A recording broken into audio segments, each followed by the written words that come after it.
نحمده ونصلی علی رسولہ الکریم، اما بعد فاعوذ باللہ من الشیطان الرجیم، بسم اللہ الرحمن الرحیم۔ قال اللہ تبارک و تعالی: وکم اہلکنا من قریۃ بطرت معیشتها وتلک مساکنہم لم تسکن من بعدہم الا قلیلا۔ وقال تعالی: یا ایھا الذین آمنوا لا تأکلوا الربا اضعافا مضاعفا واتقوا اللہ لعلکم تفلحون۔ وقال النبی صلی اللہ علیہ وسلم: الاقتصاد فی النفقۃ نصف المعیشہ، او کما قال علیہ الصلاۃ والسلام: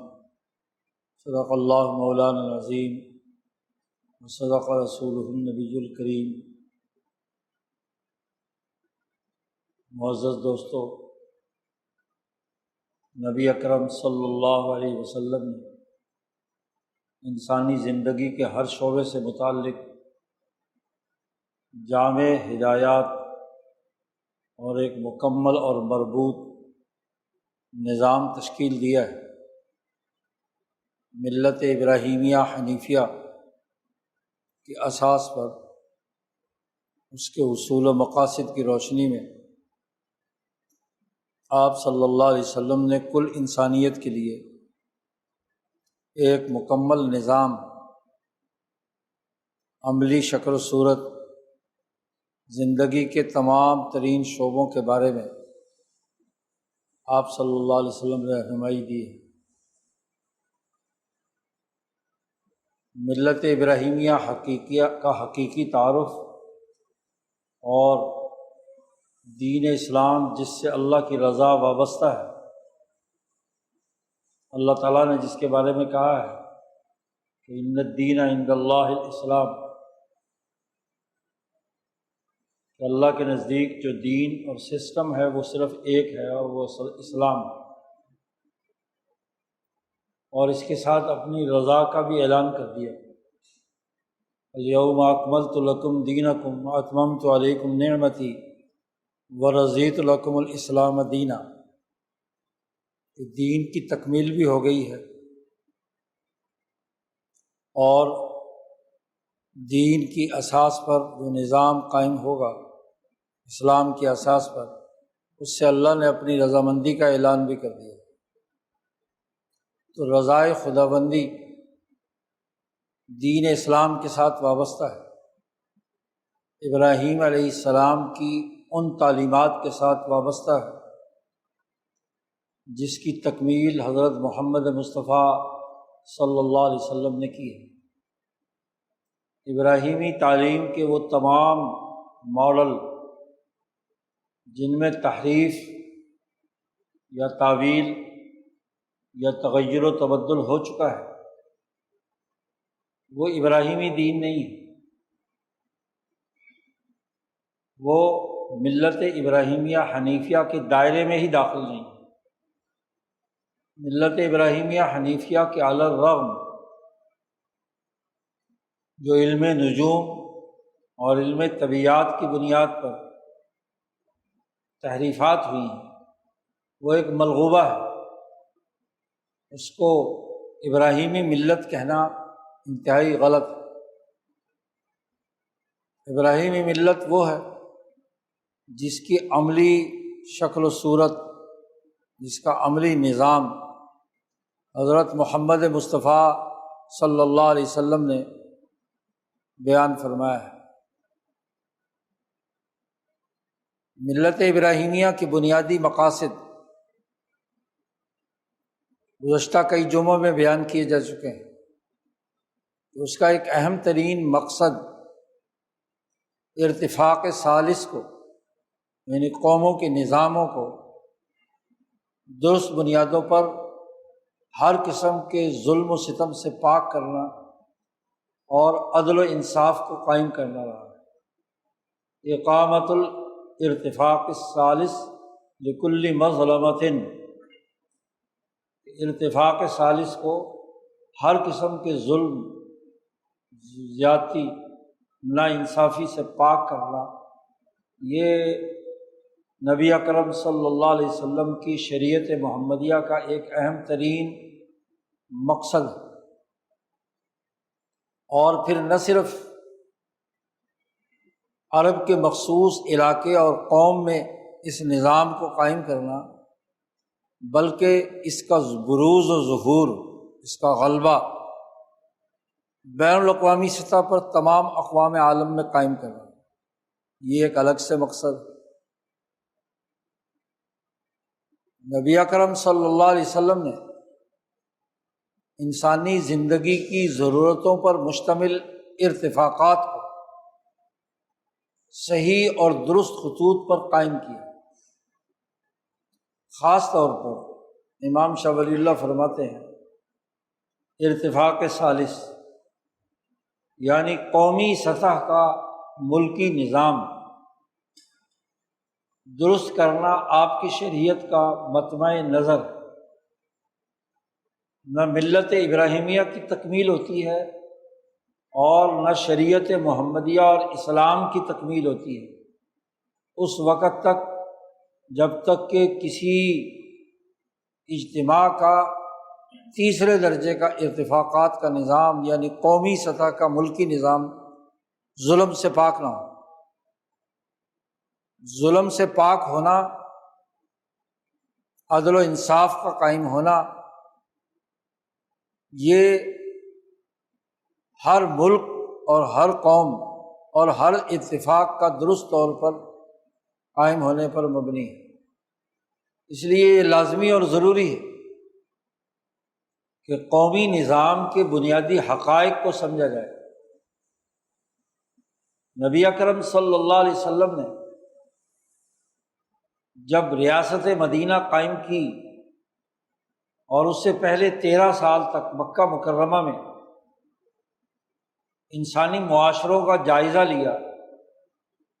تو ملکی معاملات کے اندر لین دین، معاشی حوالے سے جو سرگرمیاں جاری تھیں ان کو بغیر نظر مطالعہ کیا۔ ظلم کی جو شکلیں جس پہلو سے مکہ کے اس قومی نظام میں پائی جاتی تھیں ان کا تجزیہ کیا، ان کے حوالے سے ایک نپی تلی رائے قائم کی، اور پھر قومی سطح کے اس پورے ڈھانچے کو مطالعہ کرنے کے بعد اس حقیقت سے پردہ اٹھایا کہ ان میں جو بنیادی اجتماعی معاملات ہیں ان کی تجرید کی جائے، ان کو الگ کیا جائے، ان ظالمانہ رسومات اور طور طریقوں سے جو اس طرح کی اجتماعیت کو تباہ و برباد کر رہے ہیں۔ امام شاہ ولی اللہ فرماتے ہیں کہ آپ صلی اللہ علیہ وسلم کے زمانے میں لوگ معاملات سر انجام دیتے تھے،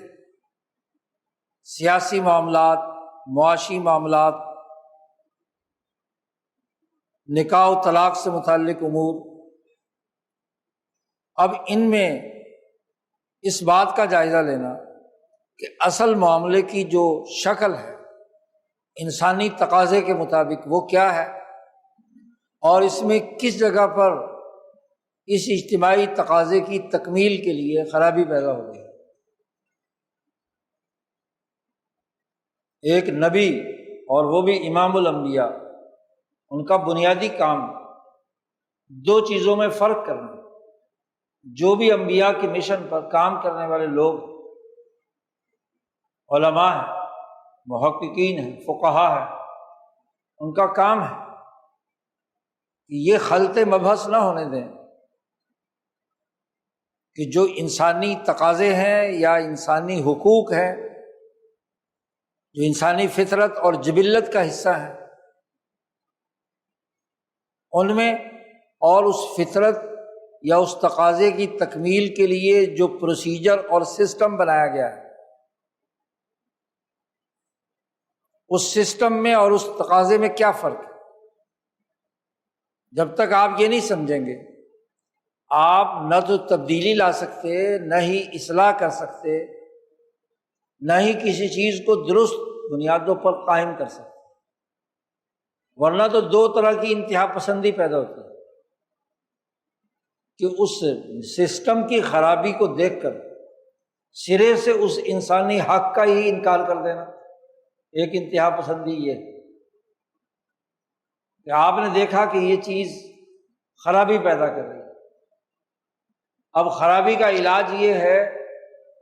کہ اس انسانی تقاضے کو ہی سرے سے کاٹ کر پھینک دیا جائے۔ ایک انتہا پسندی یہ ہے، اور ایک یہ کہ چونکہ یہ انسانی تقاضا ہے اور اس کی تکمیل کے لیے جو سسٹم جاری ہے ہم اسے بدل نہیں سکتے، لہذا اس سسٹم کو، اس طریقہ کار کو، اس ظلم کے نظام کو قبول کر لینا چاہیے، کیونکہ یہ انسانی تقاضا، اس کے بغیر یہ تقاضا پورا نہیں ہوتا۔ یہ دو انتہائیں ہیں۔ جس نے بھی منحرفین جو ملت ابراہیمیہ سے جنہوں نے بھی انحراف کیا، خواہ وہ یہودی ہوں، عیسائی ہوں، نجومی ہوں، مجوسی ہوں، اور جو ان کے ملغوبے سے تیار کردہ جتنے بھی نظام ہے حیات، ان میں سے اکثر کی خرابی یہی ہے، یا ادھر کی انتہا یا ادھر کی انتہا۔ انبیاء علیہم السلام، فقہائے امت، علماء ربانیین کی نظر اس بات پر ہوتی ہے کہ وہ فرق اور امتیاز کریں کہ اصل انسانی ضرورت کیا ہے، اس کو تو باقی رہنا چاہیے۔ آپ اس کا انکار کر کے فطرت انسانی کو مسخ نہیں کر سکتے۔ یہ تو گویا کہ تغییر خلق اللہ ہے۔ اللہ نے مخلوق جس نہج پر پیدا کی ہے، جس طبیعت پر پیدا کی ہے، جس جبلت پر پیدا کی ہے، آپ اسے بدل رہے ہیں، تغیر پیدا کر رہے ہیں، اس انسانی تقاضے کو ملیامیٹ کر رہے ہیں۔ اسی طریقے سے چونکہ انسانی تقاضا ہے اور اس کے پورا کرنے کا اس کے علاوہ اور کوئی راستہ نہیں بچاوا ہمارے لیے، لہذا اس کو قبول کر لینا چاہیے۔ دوسری انتہا، انبیاء فرق کرتے ہیں دونوں، ہر قوم کے اعتبار سے بھی تمام انبیاء اپنے اپنے اقوام کی طرف مبعوث ہوئے تو انہوں نے اس قوم کی جبلت اور فطرت کو سامنے رکھ کر قانون سازی کی، سسٹم بنائے۔ مثلاً یعقوب علیہ السلام جن کا نام اسرائیل ہے، ان کی اولاد بنی اسرائیل، ان کی قومی شناخت میں جو ان کی طبیعت کے بنیادی انسانی تقاضے تھے اس کو سامنے رکھ کر ان کا نظام استوار کیا گیا۔ یعقوب اور ان کی اولاد علیہم السلام کی طبعی اور جبلی فطرت، ان کی جسمانی ساخت میں اونٹ کے گوشت سے جسم پر مرض اور تکلیف کا ہونا ان کی اس نسل کے اندر پایا جاتا تھا، اس لیے ان کی شریعت میں اونٹ کا گوشت ناجائز کر دیا گیا۔ انہوں نے جو عملی سسٹم بنایا، کیونکہ جب انسان تکلیف کی حالت میں ہے تو وہ کام کاج کیا کرے، وہ انسانی تقاضے کیسے پورے کرے؟ وہ تو ہر وقت تکلیف کی حالت میں، ضرر کی حالت میں، اور ضرر کو دور کرنا انبیاء علیہ السلام کا کام۔ لیکن باقی انسانیت اس کو اس گوشت سے، خاص طور پر بنی اسماعیل، ان کی طبیعت، ان کی ساخت، ان کی جبلت صحرا کے ان کے لیے کام کرنے والے ایک بہترین جانور اونٹ کی تھی، جس پر وہ اس صحرا میں سفر بھی کرتے تھے، اس کی اون سے اپنے لیے لباس بھی بناتے تھے، ان کا دودھ بھی استعمال کرتے تھے، اور خوشی کے وقت پر وہی جانور ہے جسے ذبح کر کے کھاتے بھی تھے۔ تو عرب قوم کی مزاج کو سامنے رکھ کر، بنی اسماعیل کے مزاج کو سامنے رکھ کر ان کے لیے تمام چیزیں حلال قرار دے دی گئی۔ یہ وہ بنیادی حقیقت ہے جس کو انبیاء علیہ السلام سمجھتے ہیں۔ امام شاہ ولی اللہ دہلوی رحمۃ اللہ علیہ نے تو یہاں تک لکھا کہ ہندوستان بر عظیم کی قوموں کی جبلت اور فطرت میں جو یہاں کی مقامی آبادیاں ہیں، ان کی طبیعت اور فطرت میں جانور کو ذبح کرنا اور اس کا گوشت کھانا، ان کی طبی کراہت اس سے ان کو، اس لیے وہ سبزیاں دالیں والیں یہ چیزیں ان کے ذریعے سے اپنی پروٹین اور اپنی جو ضروریات کو پوری کرتے ہیں، ان کی جبلت اور فطرت کی بات ہے۔ اس لیے یہاں کے جو حکماء اور انبیاء اس زمانے میں آئے اسلام سے پہلے، انہوں نے یہ ذبیحہ یا جانور، خاص طور پر گائے اور وغیرہ جو جانور ہیں، ان کو ذبح کرنے پر پابندی دی۔ ایسے ہی پابندی تھی جیسے اونٹ کے ذبیحے پر اسرائیل علیہ السلام نے پابندی لگائی تھی، لما حرم اسرائیل علی نفسہ، اسی طریقے سے یہاں بھی تھی۔ تو ہر قوم کی جو انسانی تقاضے ہیں، ملت ابراہیمیہ کا بنیادی اساسی اصول یہ ہے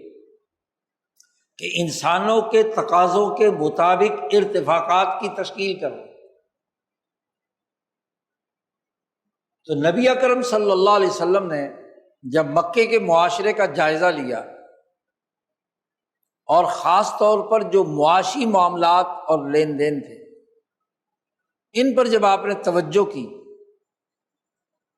اور معاشی معاملات پر جب بھی ہم غور و فکر کریں گے تو اس کے بنیادی دو دائرے ہوں، ایک دولت کمانے، پیشہ اختیار کر کے وسائل کو حاصل کرنے، اور دوسرے ان وسائل کو انسانیت کے لیے استعمال کرنے، خرچ کرنے، آمد و خرچ۔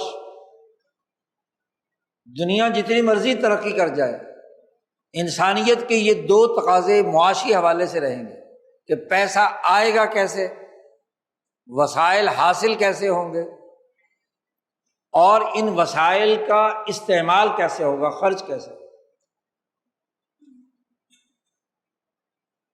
معیشت کے یہ دو بنیادی شعبے ہیں، دولت کی پیدائش،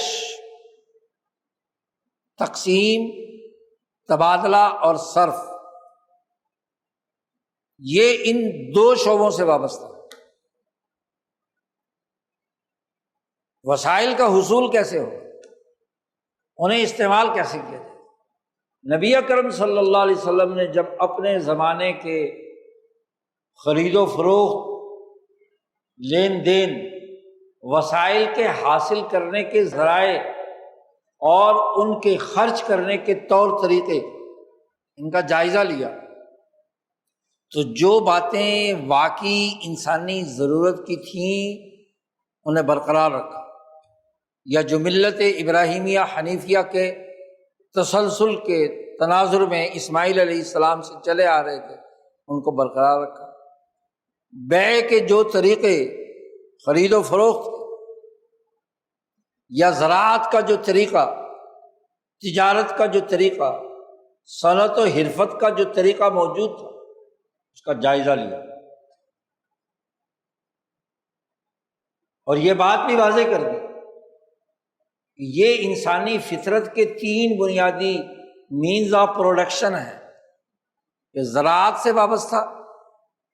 وسائل کے حصول کا طریقہ کار ہے، یا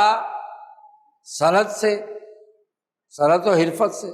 اور یا اس کا تعلق تجارت سے۔ آج بھی معیشت کے تین ہی بڑے بنیادی شعبے ہیں، ان کے ذریعے سے وسائل حاصل کیے جاتے ہیں، محنت و مشقت کی جاتی ہے، انسان اپنی اجتماعیت کو ان کاموں کے لیے خرچ کرتا ہے، اور پھر ان حاصل شدہ وسائل کو استعمال میں لاتا ہے اپنی ضروریات کی تسکین کے لیے،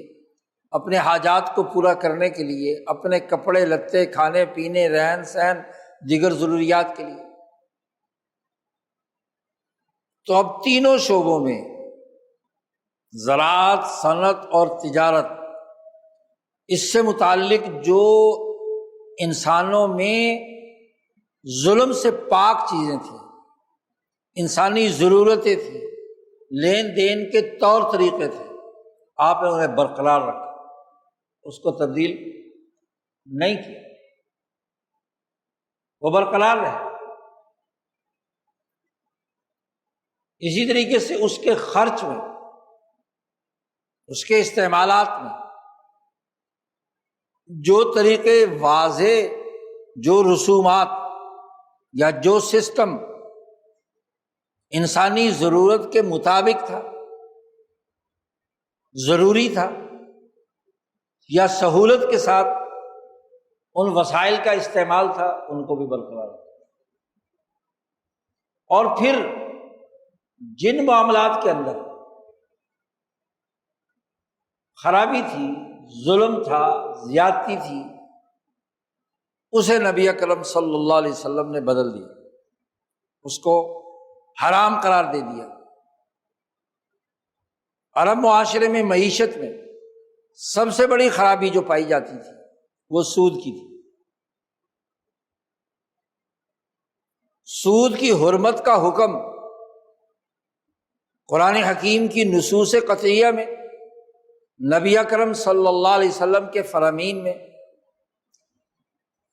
گویا کہ معاشی معاملات میں جو قطعی طور پر ظلم و ستم پر استوار معاملات تھے، ان تمام کو ناجائز قرار دیا،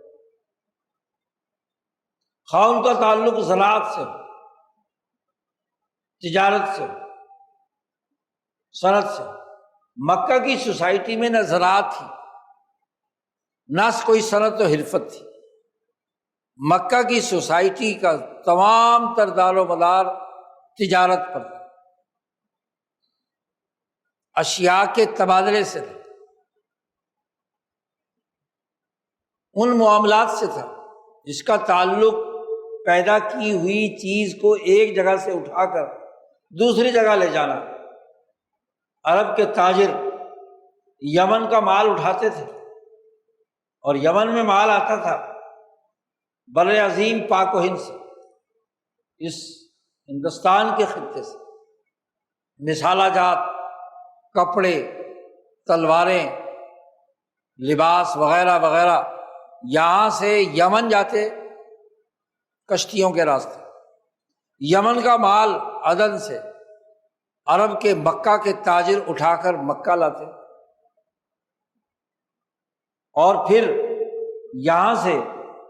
اٹھا کر شام پہنچاتے،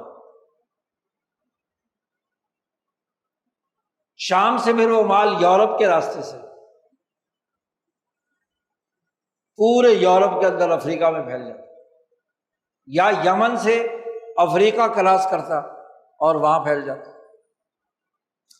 یورپ کا مال، مصر کا، بیت المقدس کا، شام سے مال مکہ آتا اور مکہ سے یمن جاتا اور یمن سے ہندوستان آتا۔ تبادلہ اشیاء کا یہ تجارتی روٹ، جس پر یہ مکے کے تاجر اس روٹ کے اوپر بیٹھے ہوئے، جس تاجر نے بھی آنا جانا ہے وہ اس راستے سے گزرنا ہے، جدہ کی ساحل سے گزرے آئے یا یمن سے خشکی کے راستے یہاں آئے، یہاں سے انہوں نے شام جانا ہے، آگے منتقل ہونا ہے۔ تو تجارتی اس روٹ میں جہاں تک تو تبادلہ اشیاء کا عمل تھا، جنس کا جنس سے تبادلہ، اس کے قاعدے اور ضابطے نبی اکرم صلی اللہ علیہ وسلم نے وضع کر دیے۔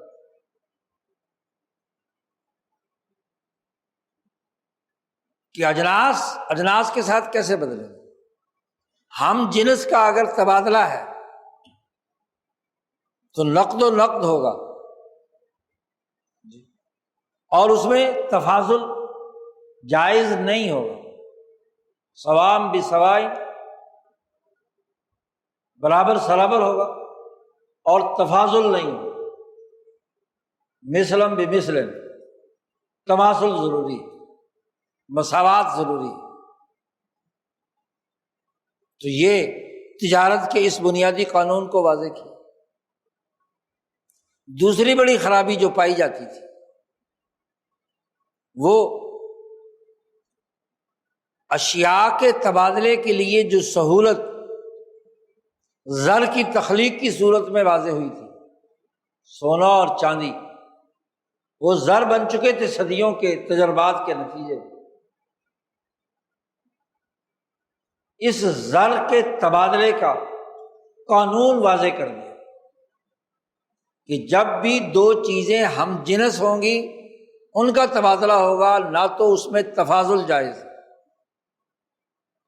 1 کلو کے بجائے 2 کلو نہیں ہو سکتا، 1.5 کلو، ہاں جنس مختلف ہو جائے تو ہو سکتا ہے ایک گندم اتنا نفع 1 کلو نہ دے جتنی، یا 1 کلو گندم جو نفع دیتی ہے وہ 2 کلو چنے بھی نفع دے، وہ تو دونوں کے تبادلے کی بنیاد پر جنس مختلف ہوگی۔ لیکن جو سب سے بڑی خرابی تھی وہ یہ کہ بیع صرف، یعنی سونے کی سونے سے بیع یا چاندی کی چاندی سے بیع، نقدین کی بیع، اس کو ممنوع قرار دے دیا اس حوالے سے کہ اس میں تفاضل نہیں ہوگا، برابر سرابر ہوں گے، یدم بھی یدن، فوری طور پر 1 تولہ سونا دے کر 1 تولہ سونا فوری طور پر لینا ضروری ہے، اس میں ادھار نہیں ہوگا۔ اب ظاہر ہے کوئی بیوقوف ہے جو 1 تولہ ویسا ہی سونا دے کر 1 تولہ سونا واپس لے، اس تبادلے سے کیا فائدہ، اور فوری طور پر، یا 1 کلو گندم دے کر 1 کلو گندم ہی لے، وہ بھی گندم ہے وہ بھی گندم ہے، کیا فرق ہے؟ تو بیوعات کے جو غلط طور طریقے جس سے سود خوری کے امکانات تھے، زائد چیز وصول کرنے کا عمل تھا، اس کو آپ نے یک لخت ختم کر دیا۔ کھانے پینے کی اشیاء میں، طعام میں اور نقدین میں کھانے پینے کی چیزوں کے ہم جنس ہونے کے تبادلے کو روک دیا۔ انسانی ضروریات اس سے متاثر ہوتی ہے، خرابی پیدا ہوتی ہے۔ اسی طرح زر کو کرائے پر چڑھانے کا رواج موجود تھا جسے سود کہا جاتا ہے، اور پھر جب وہ سود چڑھتا تھا، کوئی ضرورت مند، حاجت مند، کسی بھی درجے کی اسے ضرورت ہے، اپنے کاروبار کے لیے ہے یا اپنے کھانے پینے کے لیے، زر براہ راست تو کھایا نہیں جاتا۔ زر جب بھی لیا جائے گا تو اسے آپ کنورٹ کریں گے کسی بھی چیز میں، اس سے کوئی نہ کوئی جنس خریدیں گے، وہ جنس کا کاروبار کریں یا جنس کو کھائیں یہ تو اگلی بات ہے، لیکن جب بھی زر دیا جاتا ہے تو اس پر اضافہ وصول کیا تھا، سود وصول کیا تھا، اور وہ دگنا تگنا عرب معاشروں میں وہ چڑھتا رہتا تھا۔ عام طور پر ضرورت مند اور حاجت مند قرض لیتا تھا، تو اضعاف مضاعفہ اس تناظر میں قرآن نے کہا ہے وہاں کہ وہ دگنا تگنا چگنا بڑھتا چلا گیا، بہت زیادہ مقدار سود چڑھتا رہتا ہے، اور دنیا بھر کے معاشروں میں یہ حرکتیں تھیں۔ اب ملت ابراہیمیہ حنیفیہ میں یہ سود حلال نہیں تھا۔ تورات کی واضح آیات آج بھی اس بات کی گواہی دیتی ہے کہ موسیٰ علیہ السلام پر نازل ہونے والی شریعت موسویہ میں سود کی کوئی گنجائش نہیں۔ سود خوروں کے خلاف انہوں نے اعلان جنگ کیا۔ ملت ابراہیمیہ حنیفیہ کی اصل تعلیمات زبور میں، انجیل میں، تمام بنی اسرائیلی انبیاء کی تعلیمات میں سود کی حرمت تھی کہ یہ انسانی تقاضوں کی تکمیل کے بجائے انسانی تقاضوں کو پائمال کرنے اور استحصال کرنے کے لیے کردار ادا کرتا ہے، اس لیے یہ ناجائز۔ لیکن موسیٰ علیہ السلام کے ماننے والوں نے تورات کی آیات میں تحریف کر کے طبیعیات کے قوانین کے تحت کہ جب ہم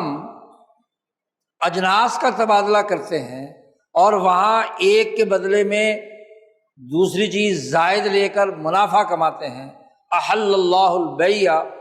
وحرم الربا، اللہ نے کہا تھا اور مکے کے مشرکوں نے کہا تھا کہ انما البیع مثل الربا، کہ یہ بیع بھی تو ربا کی طرح ہے، اس میں بھی تو پرافٹ کمایا جاتا ہے، تو سود بھی پرافٹ ہے، اس کو کیوں ناجائز قرار دیا؟ تو طبیعیاتی قوانین کے تحت تحریف کر دی ملت ابراہیمیہ کے قانون میں اور سود کو حلال بنا دیا، ابراہیمی تعلیمات کو مسخ کر دیا۔ اس کو یہودی خصلت نے زر کے استعمال کا طریقہ کار وضع کیا، اسی لیے یہودیوں پر لعنت ہے کہ ان کا جاری کردہ یہ طریقہ آج تک پوری انسانیت پر مسلط ہے۔ جیسے قابیل ہر انسانی معاشرے میں مقتول کے خون کا ذمہ دار قابیل ہے، ایسے ہی یہودیوں کی جو سب سے بڑی خرابی ہے بنی اسرائیل پر جو لعنت کہ انہوں نے اللہ کے نام پر، تورات کے نام پر، موسیٰ علیہ السلام کے نام پر ایک ایسی چیز دین کے اندر داخل کر دی جو دین کی بنیادی تعلیمات سے سراسر متصادم ہے، کہ زر کا کاروبار بھی جائز ہے، پیسے دے کر زائد وصول کرنا، ایسے ہی ہے جیسے بیع، تو بیع میں جیسے زائد لے سکتے ہیں، اب جو عقل طبیعی ہے یا عقل نجومی ہے وہ کہے گی کہ اگر میں 100 من گندم دے کر 6 مہینے کے بعد میں 150 من لوں، یہ جائز ہے، تو 100 من گندم کا جو زر ہے، جتنے میں وہ گندم آتی ہے، وہ میں نے اگر کسی کو دیا ہے تو اس کے بدلے میں مجھے کیا ہے، فالتو لینے کی اجازت کیوں نہیں؟ یہ وہ عقل طبیعی ہے، عقل نجومی ہے، عقل مجوسی ہے، یہ ملت طبیعین کے تقاضے سے ہے، اس کا ملت ابراہیمیہ حنیفیہ سے کوئی تعلق نہیں۔ یہودیوں نے یہ حرکت کی کہ اس زر کے کاروبار کو، قرض کو ایک کاروبار ڈکلیئر کر دیا، ایک بیع قرار دے دیا۔ انہوں نے کہا کہ یہ بھی کیا ہے، ربا جو ہے وہ بھی تو بیع ہے، یہ وہ بنیادی خرابی ہے، اور ایسی خرابی انسانی معاشرے میں پیدا کر دی کہ دنیا کے مذاہب میں ہر مذہب کے کاروباری لوگوں نے، زر والے لوگوں نے، خواہ وہ ہندوستان کا ہندو بنیا تھا، خواہ وہ یہودیوں کا کاروبار کرنے والا اسامی کا کوئی فرد تھا، خواہ وہ عیسائی مذہب کا ماننے والا تھا، یا آج خواہ وہ ملت محمدیہ کو ماننے والا ہے، وہ جب بھی زر کا کاروبار کرتا ہے تو اس کا ریٹرن لینا ضروری سمجھتا ہے، اس لیے اس کے نزدیک یہ جائز ناجائز کی بحث نہیں ہے، اس کی عقل طبیعی، آج کی دنیا کی اکنامکس بھی یہی کہتی ہے کہ جو کیپٹل ہے وہ کیپٹل زر کی شکل میں ہو، جنس کی شکل میں ہو، کسی بھی شے کی صورت میں ہے، اس کا ریٹرن لینا، اس کا نفع حاصل کرنا، اس کی زائد چیز وصول کرنا، یہ ایک کاروبار ہے۔ یہ وہ بڑی خرابی تھی جس کو قرآن نے سمجھا نبی اکرم صلی اللہ علیہ وسلم نے واضح کیا اور یہ حکم جاری کر دیا، یا ایھا الذین آمنوا لا تأکلوا الربا اضعافا مضاعفا، سود مت کھاؤ۔ سود کی حرمت پر دو ٹوک اور قطعی حکم جاری کر دیا کہ کاروبار کا، لین دین کا وہ طور طریقہ جس میں دو فریقوں کے درمیان جو لین دین ہو رہا ہے وہ سود کی شکل میں ہے، اور زر کا تبادلہ جو قرض کی صورت میں دیا جا رہا ہے اور مدت کے عوض میں اس سے زائد پیسے وصول کیے جا رہے ہیں، اس کو کیا ہے؟ ناجائز قرار دیا۔ کل قرض جر نفعا فہو ربا، نبی اکرم صلی اللہ علیہ وسلم نے فرما دیا، ہر وہ قرض جو کسی بھی درجے کا کوئی منفعت حاصل کرتا ہے، قرض خواہ کی دیوار کے سائے میں بیٹھ کر سائے سے استفادہ کرتا ہے، وہ زائد پیسے نہیں وصول کیے، اس لیے کہ اس نے آپ سے پیسے لیے ہوئے، آپ کو اس لیے کوئی گفٹ دیتا ہے کہ آپ نے اس کا قرض دینا ہے اور اس کے پاس قرض دینے کے لیے اس وقت کچھ نہیں ہے، تو وہ کچھ نہ کچھ آپ کو کھانا کھلا دیتا ہے، کوئی پانی پلا دیتا ہے، کوئی سائے میں بٹھا دیتا ہے، اس کو یہ بھی سود قرار دے کر ناجائز قرار دیتا ہے، کیونکہ نفع اٹھایا آپ، نفعاً معمولی سا نفع بھی اٹھایا آپ، تو یہ کیا ہے؟ ہوا ربا، یہ سود ہے۔ خود حضور صلی اللہ علیہ وسلم نے اس کی وضاحت کر دی اور اس کی حرمت عقل طبیعی اور جسم طبیعی پر واضح کرنے کے لیے آپ صلی اللہ علیہ وسلم نے فرمایا کہ سود کے 70 سے کچھ اوپر درجے ہیں سود کی سزا اس جرم کی، اور سب سے کم ترین، سب سے ہلکا ترین ایسرھا وہ یہ ہے کہ انسان اپنی ماں سے منہ کالا کرے۔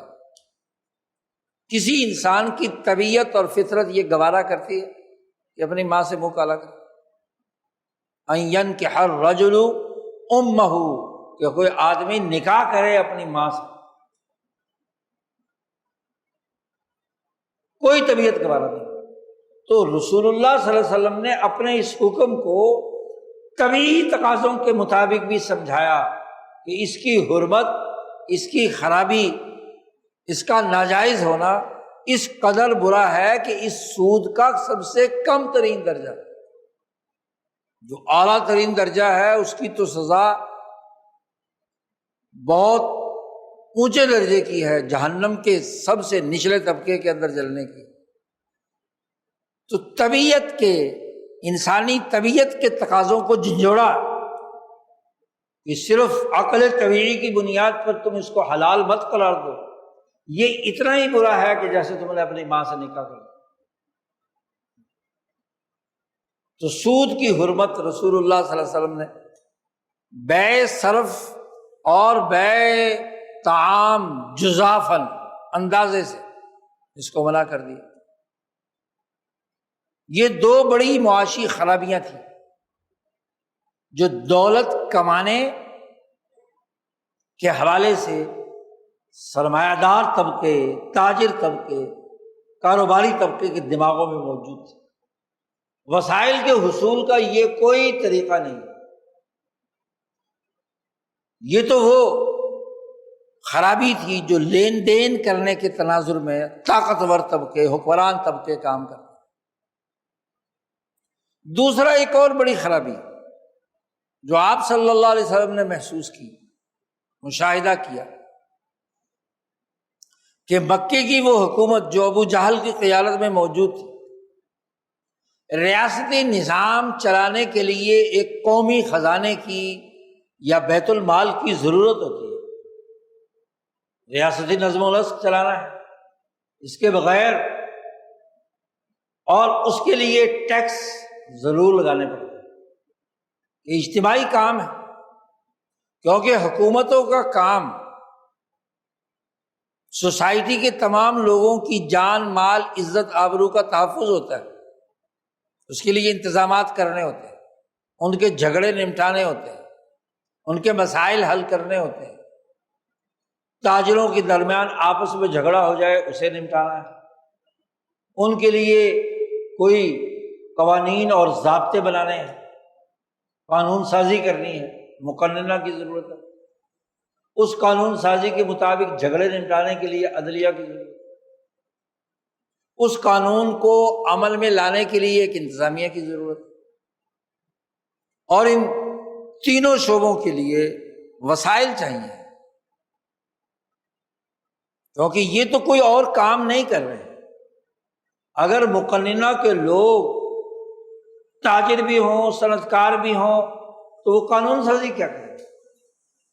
مقننہ کے لوگوں کا کام قانون سازی یا تو رضاکارانہ کرے، ورنہ اصولی بات یہ ہے کہ جب مقننہ کے لوگ قانون سازی یا اپنے علمی تقاضے پورے کر رہے ہیں تو ان کی جو مقرر شدہ عام مزدور کی تنخواہ ہے وہ ان کی ہے، انتظامی افسر ہے تو اس کے مطابق، عدالتی افسر ہے تو اس کے مطابق اس کی تنخواہ، اس کے لیے وسائل جمع کرنے۔ اسی طریقے سے اجتماعی فلاح کے کام، سڑکیں بنانا، پل بنانا، اور پبلک کی جو ضروری کام ہے ان کے امور کے سر انجام دینے کے لیے وسائل چاہیے، تو اس کے لیے ٹیکس، جسے جبایا کہتے ہیں، کہ تمام اموال جمع ہو کر ایک بیت المال میں آ جائے، اور پھر وہاں سے ایک طے شدہ قانون اور ضابطے کے تحت جو کام کرنے والے لوگ ہیں یا جو پبلک کی فلاح کے کام ہیں ان پر خرچ ہونے چاہیے۔ اس کی خرچ اور اس کی آمد، بیت المال میں آمد کے قوانین کیا ہوں گے اور اس کے خرچ کے قوانین کیا اور ضابطے کیا، وہ بھی نبی اکرم صلی اللہ علیہ وسلم نے وضع فرمایا۔ زکوٰۃ نافذ کی 2.5% ہر مسلمان پر، یہ ٹیکس بھی ہے اور یہ عبادت بھی ہے، اللہ کا حکم بھی ہے، کیونکہ اجتماعی مقصد کے لیے پیسہ خرچ کرنا ہے، اور یہ ان لوگوں پر ہے جو ایک سال اگر کوئی بھی کام نہ کریں تو ان کے پاس اپنی معاشی ضروریات کے لیے کافی وسائل موجود ہوں۔ غنی کی تعریف یہ ہے کہ ایک سال بھر کا خرچہ اس کے گھر کا، اس کی سوسائٹی کا، اس کا اپنا، وہ اعتدال کے ساتھ موجود ہونا چاہیے، وہ غنی ہے۔ گویا کہ بیت المال میں جو لوگ سال بھر کا خرچہ نہیں رکھتے ان پر کوئی ٹیکس نہیں ہے۔ اصول ضابطہ بتا دیا، مقاصد شریعت محمدیہ میں ٹیکس صرف اور صرف صاحب حیثیت پر ہے، جو صاحب حیثیت نہیں ہے اس پر ٹیکس نہیں، اور صاحب حیثیت بنیادی طور پر 3 بنیادی شعبے، تجارت، صنعت اور زراعت، زرعی پیداوار وافر ہوئی اور زرعی معاملات کو حل کرنے کے لیے انتظامی ڈھانچہ بنانا ہے، فرض کیا محکمہ زراعت بنانا ہے زراعت کی ترقی کے لیے، تو وسائل چاہیے نا۔ تو زرعی شعبہ اپنی انتظامی نظم و نسق کے لیے اپنی فاضل پیداوار، وہ اگر عشر یا زکوٰۃ کے درجے کو پہنچ گئی تو اسے وہ پیداوار دینی ہے۔ عام کاشتکار اور کسان نہیں، جس کی ضرورت صرف اپنی گھر کے نظام کو چلانے کے لیے۔ اسی طریقے سے وہ تاجر جس کی تجارتی مال کی سرکولیشن اتنی ہے کہ سال بھر وہ بیٹھ کر اگر کھائے تو اس کو کوئی معاشی پریشانی یا معاشی حاجات لاحق نہیں ہوں گی۔ اس کو چاہیے کہ جو تاجروں کے درمیان جھگڑے ہیں یا ملکی اجتماعی تقاضوں سے متعلق امور ہیں ان میں اپنا حصہ ڈالے، 2.5% زکوٰۃ ڈالے۔ ایسے ہی جو صنعت و حرفت سے وابستہ ہے وہ اتنی پیداواری عمل کر رہے ہیں، ایک ہے وہ صنعت و حرفت مزدور و کسان جو صرف اپنی ضروریات پورا کر رہا ہے اپنے اس معمولی دستکاری سے، صنعت و حرفت سے، اس کی بات نہیں۔ وہ کاروباری آدمی، صنعت کار، اور اب مشین کی ایجاد کے بعد صنعت کاری کا دائرہ بڑھ گیا، بلند ہو گیا، تو وہ ٹیکس ادا کرے 2.5%۔ تو نبی اکرم صلی اللہ علیہ وسلم کی شریعت محمدیہ نے ملت ابراہیمیہ کے تحت جو لوگ صاحب حیثیت نہیں ہیں، غنی نہیں ہیں، اصطلاحی تعریف کے مطابق ایک سال میں ان کے پاس اتنی آمدنی نہیں ہے کہ وہ سال بھر کی ضروریات پوری کر پائیں، تو ان پر کوئی ٹیکس نہیں۔ زکوٰۃ نہیں ہے تو اور ٹیکس کیا مطلب؟ ٹیکسیشن کا بنیادی قانون اور ضابطہ دنیا بھر کی تمام کتابوں میں اور آج کے جدید نظام میں بھی صاحب حیثیت ہے، قانونی طور پر اصل اصول کے اعتبار سے، جس کی آج خود ہی خلاف ورزی کی جاتی ہے ٹیکسیشن کے نفاذ میں۔ تو نبی اکرم صلی اللہ علیہ وسلم نے معاشی معاملات میں مالداروں پر 2.5% زکوٰۃ، اور اس میں جو عاملین گڑبڑ کرتے تھے، انتظامیہ گڑبڑ کرتے تھے، زکوٰۃ اکٹھی کرنے والا عامل، انتظامی افسر جو گڑبڑ کرتے تھے، اسے بھی نبی اکرم صلی اللہ علیہ وسلم نے سمجھا، ظلم جو تھا ان کا۔ اور ایسے ہی جو زکوٰۃ دینے والے مالدار جن پر زکوٰۃ فرض ہے، وہ جہاں جہاں خرابیاں پیدا کر کے زکوٰۃ سے بچنے کی کوشش کرتے ہیں، اسے بھی سمجھیں۔ ایک عامل کو رسول اللہ صلی اللہ علیہ وسلم نے زکوٰۃ اکٹھی کرنے کے لیے بھیجا، فلاں فلاں جاؤ بستیوں میں سے زکوٰۃ اکٹھی کر کے لاؤ۔ ابن لتبیہ اس کا نام تھا، وہ گیا اور زکوٰۃ وغیرہ اکٹھی کر کے لا کر حضور صلی اللہ علیہ وسلم کے سامنے مسجد نبوی میں حساب پیش کیا۔ جب حساب بے باک ہو گیا تو پیسے پھر بھی اس کی جیب میں بچ گئے، وہ اس نے اپنی جیب میں ڈالے اور چلتا بنا۔ تھوڑی دور گیا تو حضور صلی اللہ علیہ وسلم نے آواز دے کر اسے بلوایا، ادھر آؤ۔ آ گیا۔ آپ صلی اللہ علیہ وسلم نے فرمایا کہ یہ پیسے کہاں سے آئے، یہ جو تم نے اپنی جیب میں ڈالے ہیں، یہ زر، یہ دولت کہاں سے آئی؟ انہوں نے کہا یا رسول اللہ، میں فلانی بستی میں گیا تھا زکوٰۃ اکٹھی کرنے کے لیے آپ کا نمائندہ بن کر، تو انہوں نے مجھے یہ ہدیہ دیا ہے، نذرانہ پیش کیا ہے، یہ وہ پیسے ہیں، تو یہ میرے پیسے تو میرے ہیں، اس لیے میں جو آپ کا حساب کتاب زکوٰۃ کا تھا وہ تو آپ کو دے دیا، اور جو مجھے یہ ہدیے ملے ہیں تو وہ تو میرے ہیں۔ رسول اللہ صلی اللہ علیہ وسلم نے فرمایا اگر تو اپنے ماں کے گھر میں بیٹھا ہوتا تو وہاں بھی تجھے لا کر لوگ ہدیہ دیتے،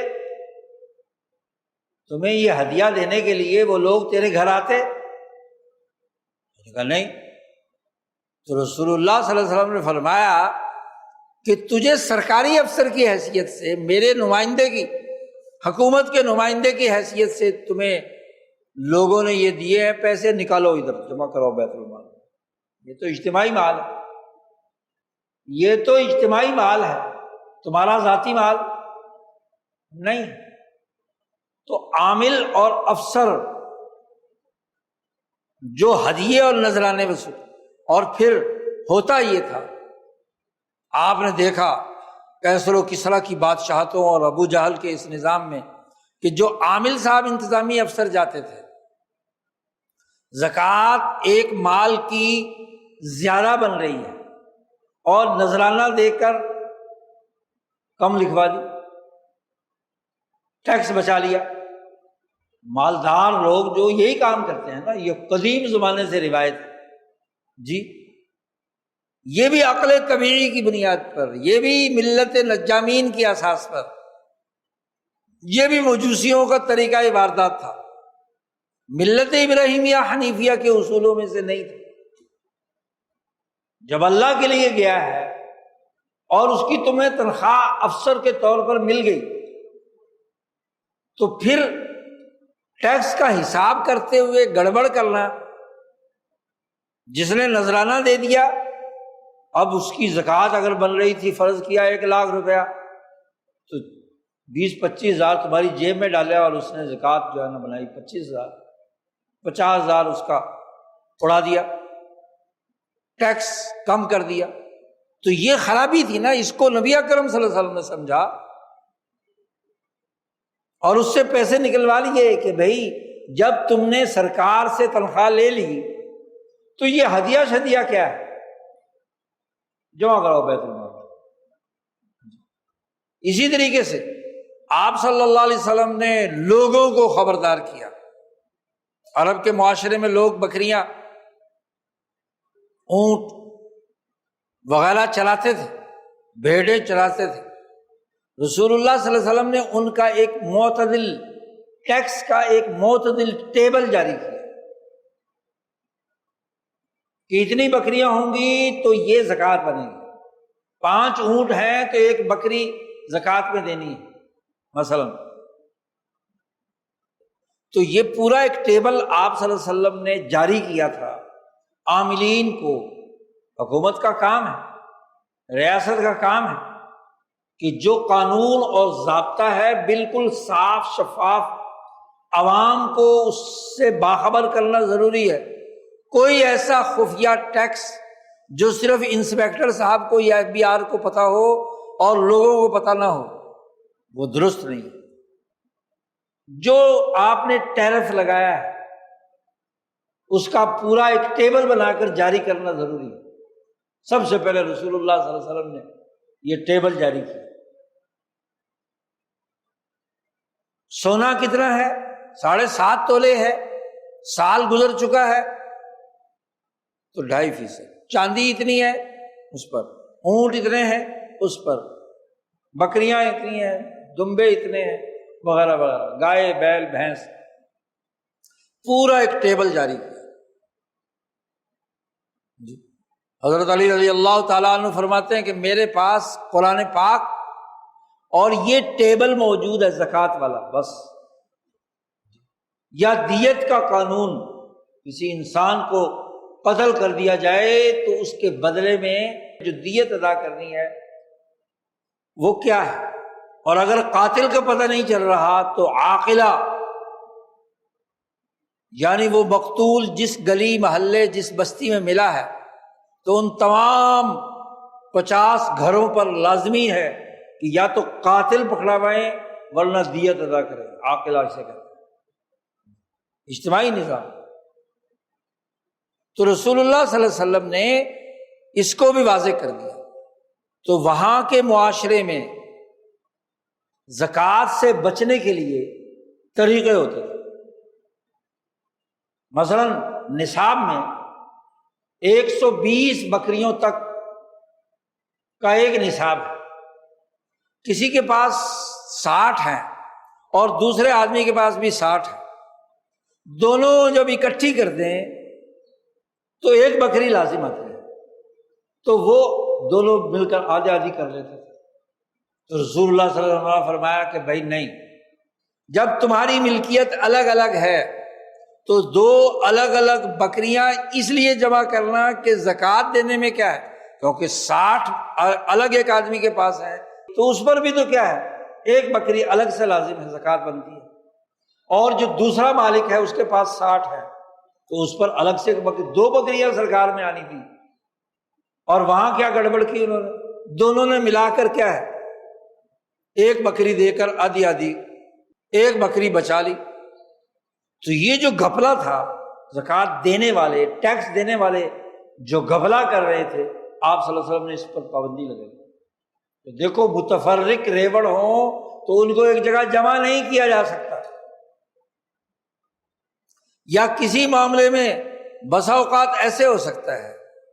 کہ اکٹھا ایک آدمی کا مشترکہ، اس کو الگ کر کے دونوں ہی زکوٰۃ سے بچ گئے۔ کوئی تقریباً 40 بکریاں تھیں، 20 ایک نے کر لی، 20 ایک نے کر لی، 40 اگر اکٹھی ہوتی، دو آدمی شریک تھے، بکری 40 آگے اکٹھی ہو گئی تو ایک بکری لازم تھی، انہوں نے 20 الگ الگ کیا ہے کر کے، تو 25 بکریوں سے کم پہ تو زکوٰۃ ہی نہیں۔ یعنی قانون میں سے چور دروازے نکالنا ٹیکس بچانے کے لیے۔ آج کل تو بڑے بڑے قانونی ماہرین بیٹھے ہی یہ ہیں کہ قانون میں سے چور دروازہ کون سا نکلے جس سے ٹیکس بچایا جائے، ٹیکس بچانے کے لیے۔ تو رسول اللہ صلی اللہ علیہ وسلم نے جو شریعت محمدیہ کا نظام قائم کیا، اس میں اجتماعی نظم و نسق کے یہ تمام ادارے ضروری تھے، ان کے لیے وسائل اکٹھا کرنا بھی ضروری، ان کے لیے ٹیکس لگایا جانا بھی ٹھیک، یہ انسانی ضرورت ہے اجتماع۔ لیکن اس ٹیکسیشن میں حد سے بڑھ کر ظالمانہ ٹیکس لگانا، یا اسی طریقے سے ٹیکس کو چرانا یا انتظامی افسران کا اس میں گھپلا کرنا، اس کو رسول اللہ صلی اللہ علیہ وسلم نے سمجھ کر مقاصد شریعت کے مطابق اس کا ایک سسٹم بنا دیا۔ حتیٰ کہ عرب کے ان سرداروں میں قدیم زمانے سے کیسر و کسریٰ، ہندوستان بھی، کہ کل مال اس میں کل پیداوار کا چوتھائی حصہ وہ بادشاہ کا ہوتا تھا یا چودھری کا ہوتا تھا۔ یہ چودھری کا لفظ جو ہے، چودھر جسے کہتے ہیں، کہ وہ کل آمدن کا 1/4 وصول کر لیتا، کاشتکار سے، کام کاج کرنے والوں سے، یعنی 25% اس کو عربی میں کہتے ہیں مرباع، کہ چوتھا حصہ، ربع حصہ وصول کرنے والا۔ یہاں لفظ چودھری استعمال کیا جاتا ہے، وہاں کیا ہے، اسی مرباع کا ترجمہ ہی یہ چودھری، کہ وہ 1/4 حصہ وصول کرے۔ اب جب رسول اللہ صلی اللہ علیہ وسلم نے مدینہ منورہ میں ریاست قائم کی اور آپ بھی سربراہ حکومت بنے، تو ظاہر انتظامی اخراجات کے لیے رسول اللہ صلی اللہ علیہ وسلم اور ان کے گھر کے اخراجات کے لیے بھی وسائل کی ضرورت تھی، بیت المال کے لیے بھی ضرورت تھی، تو آپ صلی اللہ علیہ وسلم نے ٹیکس کم کر دیا۔ آپ نے فرمایا چوتھا حصہ نہیں، 5واں حصہ، الخمس جسے کہا جاتا ہے۔ خمس کیا ہے؟ 5واں حصہ۔ 5واں حصہ گویا کہ 20%، یعنی قومی اجتماعی جنگ میں جو مال حاصل ہوا، مال غنیمت، تو اس مال غنیمت کا 5واں حصہ خمس رسول اللہ کے لیے، اور وہ بھی رسول اللہ کا وہ جو خمس ہے اسے آپ صلی اللہ علیہ وسلم 5 جگہ پر استعمال کریں گے، قرآن نے اس کی تفصیلات دی، اپنے بیوی بچوں کے لیے، رشتہ داروں کے لیے، یتیموں، مسکینوں اور ضروریات کو پورا کرنے کے، محتاجوں کی خبر گیری کے لیے۔ وہ خمس بھی ذات، اپنی ذات پر نہیں، انسانی فائدے کی، اور جو گھر والوں کی نیچرل ضروریات ہیں ان کے لیے بس۔ تو ٹیکسیشن کا پورا قانون آپ نے ارتفاق ثالث کو قائم کیا، یہ ہے مقصد، یعنی ریاست کا نظم و نسق، ریاست المدینہ، کسی قوم کا نظم و نسق، وہ آپ نے ان خطوط پر استوار کیا، یہ مقصد تھا۔ اور اس مقصد کے لیے تمام معاشی وسائل کے حصول اور اس کے خرچ کا طریقہ کار، وہ بھی ضرورت کے بقدر۔ فوجی بھرتی ہے، ظاہر ریاست کے لیے کام کر رہے ہیں، تو ان کی تنخواہیں مقرر کر دی،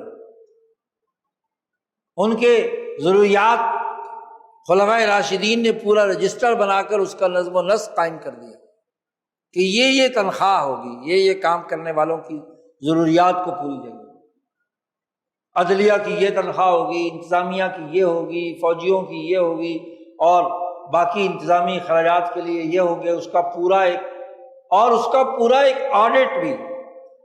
کہ کیا اس کے مطابق خرچ بھی ہوا۔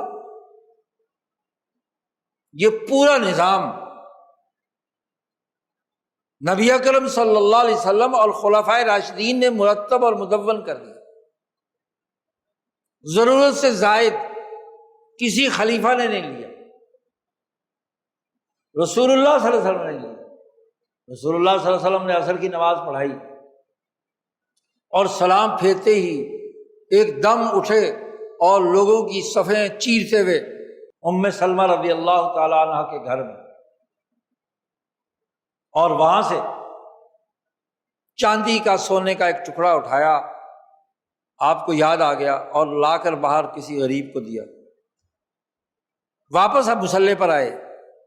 وہاں کھڑے ہو گئے، فرمایا کہ تم لوگ بڑے حیران ہو گئے کہ آج ان کو کیا ہو گیا کہ یہ لوگوں کی گردنوں پہ سے الاقتے ہوئے جا رہے ہیں۔ اصل بات یہ ہے کہ نماز میں مجھے خیال آ گیا کہ اوہ میرے گھر میں سونے کا ایک ٹکڑا ہے جو قابل تقسیم ہے اور وہ تقسیم نہیں ہو سکا، تو میں نے سلام پھیرتے ہی سب سے پہلا کام یہ کیا کہ اپنے گھر سے اس فالتو پیسے کو اٹھا کر کیا ہے تقسیم کر دی، مثال کر دی نا، نمونہ قائم کر دی۔ تو پورا ایک معاشی نظام رسول اللہ صلی اللہ علیہ وسلم نے استوار کیا۔ 1000 سال تک مسلمانوں کا اجتماعی نظام قوانین اور ضابطوں کے تحت چلتا رہا۔ درمیان میں جب بھی خرابیاں آئیں تو آپ صلی اللہ علیہ وسلم کی اس شریعت کے بنیادی اساسی اصولوں کی ان کو نظر انداز کر دیا۔ اسی کو امام شاہ ولی اللہ دہلوی نے فرمایا ہے کہ جب کسی سوسائٹی میں معاشی خرابی، ملکی تباہی اور بربادی پیدا ہوتی ہے تو اس کے بنیادی طور پر 2 ہی اسباب ہوتے ہیں۔ شاہ صاحب فرماتے ہیں تضییقہم علی بیت المال، کیسر و کسریٰ کی طرح، ظالم نظاموں کی طرح ارتفاق ثالث کے قومی نظام میں وہ جو قومی خزانہ جمع ہوا ہے بیت المال، سب کے سب اس پر ٹوٹ پڑے لوٹنے کے لیے، بِأَن يَعْتَادُ التَّكَسُّبَ بِالْأَخْذِ مِنْهُ، کہ عادت بنا لیں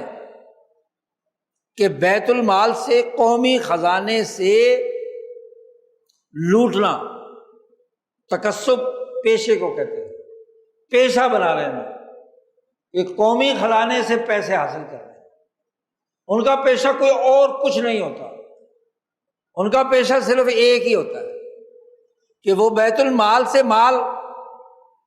اینٹتے ہیں اپنے لیے۔ بِأَن يَعْتَادُ التَّكَسُّبَ بِالْأَخْذِ مِنْهُ، اس بیت المال سے مال لینے کو ہی انہوں نے پیشہ بنا لیا، ان کا کام ہے، کام کاج کچھ نہیں کر رہا، کام کاج کچھ نہیں کر رہا، بیت المال سے چیزیں وصول کرنی۔ اس وجہ سے بِأَنَّهُمْ مِنَ الْغَزَاة،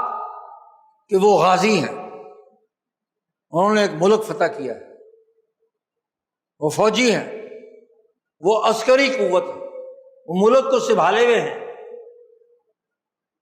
انہوں نے غزوہ کیا ہے، جنگ لڑی ہے،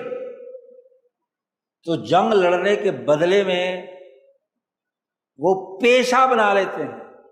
کہ قومی خزانے سے کتنے پیسے بٹورے جا سکتے۔ بِأَنَّهُمْ مِنَ الْغُزَاة او بِأَنَّهُمْ مِنَ الْعُلَمَاء، یا یہ کہ وہ بڑے عالم فاضل ہیں، بڑی تقریریں کرتا ہے، بڑا علامہ فہامہ ہے، اور یہاں علماء دونوں ہیں، معیشت کے علماء ہیں، بجٹ بنایا ہے انہوں نے، اس لیے ان کو تو کیا ہے ضرور الاؤنس ملنا چاہیے۔ بِأَنَّهُمْ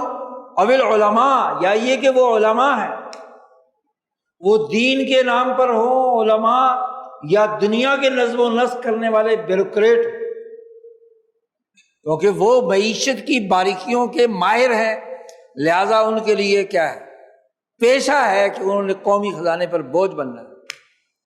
تو بنیادی چیز کہ عالم چاہے وہ جدید نظم و نسق کے، معیشت کے، سیاست کے، انتظامیہ کے، عدلیہ کے علماء ہیں یا دین کے مولاناز ہیں، انہوں نے پیشہ بنا لیا ہے کہ بیت المال سے کیا ہے اور کوئی کام نہیں۔ شاہ صاحب کہتے دون القیام بمصلحت المدینہ، ریاست کی مصلحت کا کوئی کام نہیں ہے، صرف پیشہ ہے، پیسے بٹورنا۔ یا شاہ صاحب کہتے ہیں تیسرا طبقہ وہ ہے کہ بِأَنَّهُمْ يَعْتَادُوا الْمُلُوكَ بِصِلَتِهِمْ، کہ بادشاہ لوگ، حکومتیں لوگوں کو جو ڈونیشن دیتی ہیں، اب ڈونیشن کے لیے وزیر اعظم کے لیے کروڑوں روپیہ رکھ لیا وزیر اعظم ہاؤس کے لیے، یعنی وہ لوگوں کو ذاتی پیسے سے نہیں دے گا، اس کا بجٹ میں باقاعدہ کروڑوں مقرر ہو گیا کہ یہ ڈونیشن دیے جائیں گے، اس لیے کہ وہ لوگ جن کو حکمران شاعروں کو، ادیبوں کو، واعظوں کو، پیروں کو، ان کی جو خدمت کرتے ہیں، اگر تمہارے ملک کا صدر وہ ہو جس کے لیے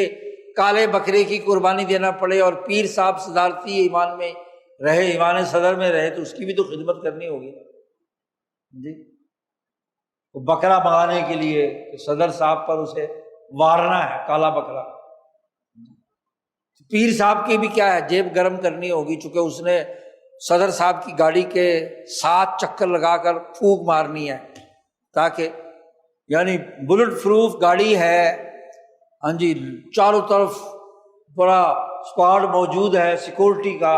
پھر دم جو ہے وہ بھی کام کرے گا، اس کے بھی پیسے۔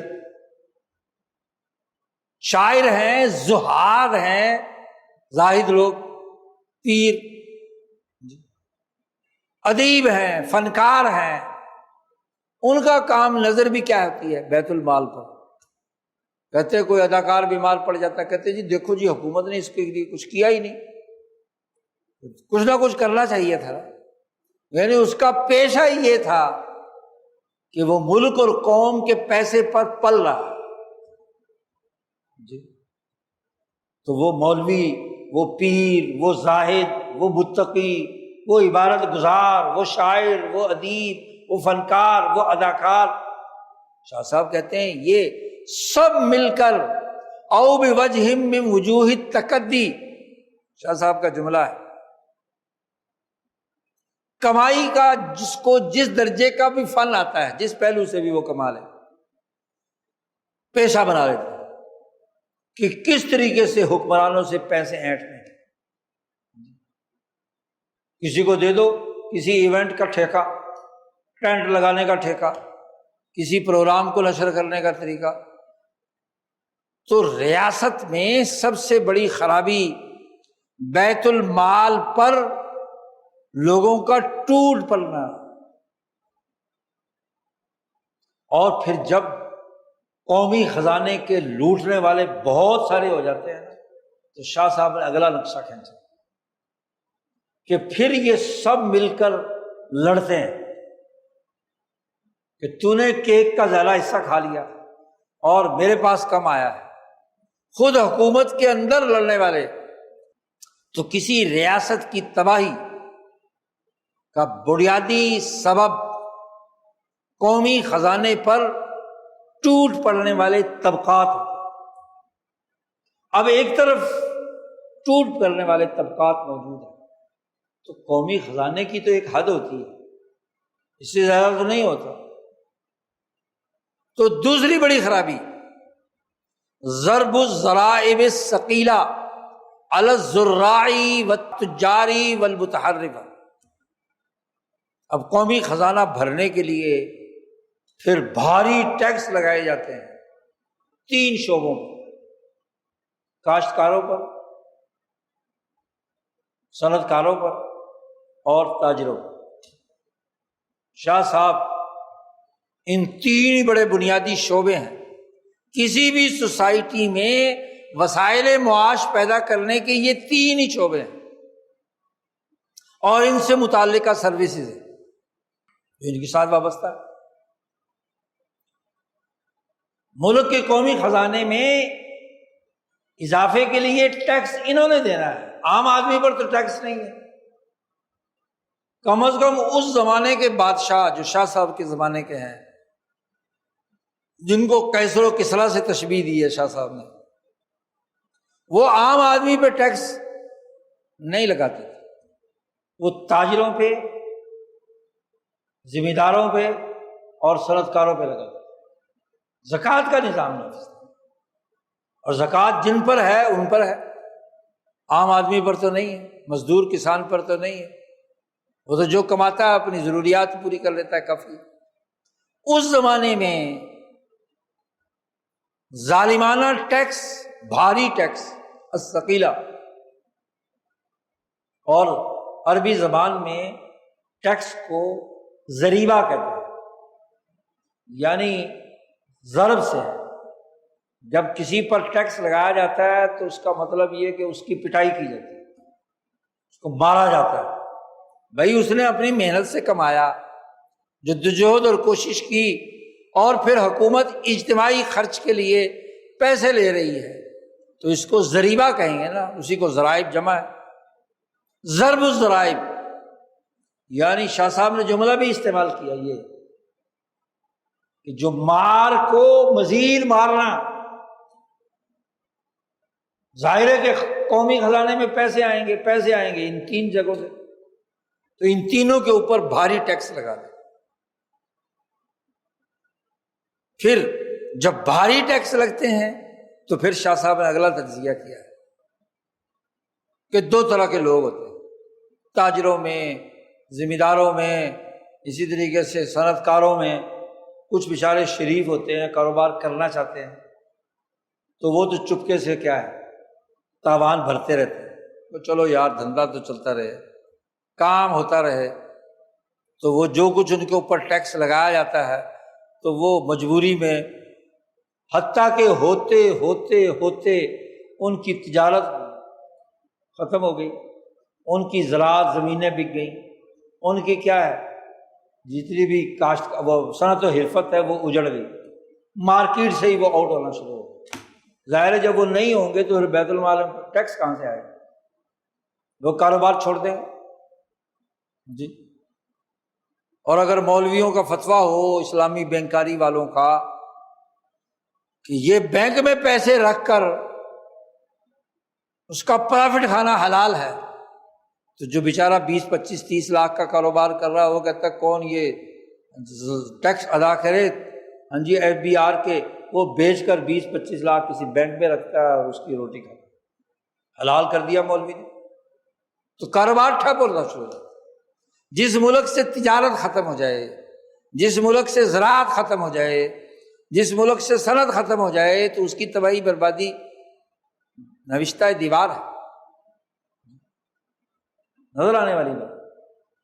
اور پھر یا وہ لوگ ہوتے ہیں، کچھ لوگ طاقتور،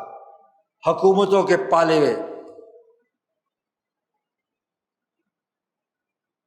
وہ اپنی طاقت بنا کر وہ FBR کے بندے کو یرغمال کر دیتے، ٹیکس نہیں دیتے، یا ٹیکس چوری کے بہانے، قانونی راستے، ہاں جی ڈبل حساب کتاب، اس سے بچنے کے لیے ہاں جی سیدھا سادہ حساب نہیں دیا جاتا، چوری کرتے تو طاقتور طبقے ہیں کیونکہ ان کے پیچھے پورا خود FBR ہوتا ہے، جو حضور صلی اللہ علیہ وسلم کے زمانے میں ہدیہ لے کر حساب کتاب کو گڑبڑ کر لیتا تھا کوئی بندہ، تو آج تو ماشاءاللہ FBR جو ہے آپ کی سسٹم، اس میں کیا ہے جو مرضی حساب کتاب لگا لے، حتیٰ کہ اگر کمپیوٹرائز بھی کیا ہے تو اس کو کیا خراب کر دو کچھ دیر کے لیے۔ اور بہت سارے ہیلے حربے بہانے بنا لیے گئے۔ پھر یہ ساری خرابیاں پوری سوسائٹی کے برباد کرنے کے بعد، جب تجارت نہیں رہی، صنعت نہیں رہی، کاروبار نہیں رہا، یا کاروبار ان کا ہے جو لوٹ کھسوٹ کے ساتھ، ہاں جی، طاقت کے ساتھ ٹیکس نہیں دیتے، اب بیت المال میں پیسے نہیں آتے۔ اور شاہ صاحب کے زمانے میں وہ نہیں بنا تھا، IMF، ورلڈ بینک وغیرہ نہیں بنا تھا کہ کوئی ملک ڈوب رہا ہو تو اس کو کیا ہے، قرضہ دے دے۔ یہ کوئی نظام اس زمانے میں نہیں تھا، بس ملک تباہ ہوا تو پھر تباہ ہوتا۔ لیکن ہندوستان واحد ملک تھا کہ ان تمام لوٹ کھسوٹ کے باوجود، چونکہ زرعی ملک تھا، بہت بڑا ملک تھا، پھر بھی یہ سونے کی چڑیا رہا، پھر بھی خزانے خزانے یہاں پر تھے۔ حالانکہ لوٹ کھسوٹ کے بہت سارے طریقے تھے، لیکن یورپ کا بڑا مسئلہ تھا کہ وہ چھوٹے چھوٹے ملک تھے، وہاں جب لوٹ کھسوٹ شروع ہوئی اور انہوں نے کیسر و کسریٰ کے نقش قدم پر چل کر بھاری ٹیکس لگانے شروع کر دیے اور تجارت اور کاروبار خراب ہونا شروع ہوا، تو جو طاقتور طبقے تھے انہوں نے ٹیکس دینے سے انکار کر دیا۔ تو انہوں نے کیا کیا کہ ان چوروں کو، جو ٹیکس چور تھے، ان کو اپنی سوسائٹی سے جلا وطن کر دیا۔ دنیا بھر کا اس سے پہلے کا قانون یہ تھا کہ جو ریاست کی ریٹ نہیں مانتا، اس کا قانون نہیں مانتا، اس کو ریاست سے نکال باہر کر دو۔ انہوں نے، انگلینڈ والوں نے وہاں سے نکال دیا، فرانسیسیوں نے وہاں سے نکال لیا، پرتگالیوں نے وہاں سے نکال دیا، ہاں جی، باقی، اور نکالنے کے بعد کہاں جائیں گے؟ ان کے مشرق میں تو ایک طاقتور حکومت موجود تھی، سلطنت عثمانیہ کی، وہاں تو داخل نہیں ہو سکتے۔ وہ یورپ کا اس زمانے میں تو جی 15ویں صدی عیسوی تک ریاستیں انتہائی کمزور تھی، بادشاہ بڑے کمزور تھے۔ اب انہوں نے اپنی سوسائٹی کے چوروں کو نکالا، تو نکل کر وہ ادھر عثمانیہ میں تو نہیں آ سکتے جہاں سسٹم موجود ہے، مشرقی ممالک کی طرف نہیں آ سکتے، تو ان کو نکال کر کہاں پھینکا؟ سمندر میں۔ سمندر میں رہنے لگے تو بحری قزاق بن گئے۔ بحری قزاق، چور، جو تو برطانوی معاشرے کے جینٹل مین تھے وہ تو برطانیہ میں رہے، شریف آدمی جو اس پورے سسٹم کو جیسا تیسا بھی چلاتے رہے، لیکن جتنے بدماش تھے، چور اچکے تھے، قزاق تھے، ڈسپلن توڑنے والے تھے، ان کو برطانیہ نے، یورپین ملکوں نے نکال کر باہر سمندر میں پھینک دیا۔ اب انہوں نے کچھ نہ کچھ تو کرنا تھا نا، ایک طرف تو شیطانی دماغ میں، دوسری طرف کیا ہے، اب انہوں نے کیا ہے، کشتیاں بنانی شروع کر دی، سمندر پہ لوٹ مار، جو مال آتا جاتا تھا اسے لوٹنا شروع کر دیا، بحری قزاقی شروع کر دی۔ اور جب ایک ایسے ہی بحری قزاق کو باقاعدہ پرتگال کے بادشاہ نے باقاعدہ پوری قوم سے تیار کر کے واسکو ڈی گاما کو بھیجا کہ جاؤ، وہ جو سونے کی چڑیا انڈیا ہے نا، جس کا مال سلطنت عثمانیہ کے ذریعے سے ہم تک پہنچتا ہے، یا عربوں کے راستے سے، یمن کا تجارتی روٹ سے آتا تھا، خشکی کے راستے سے، یا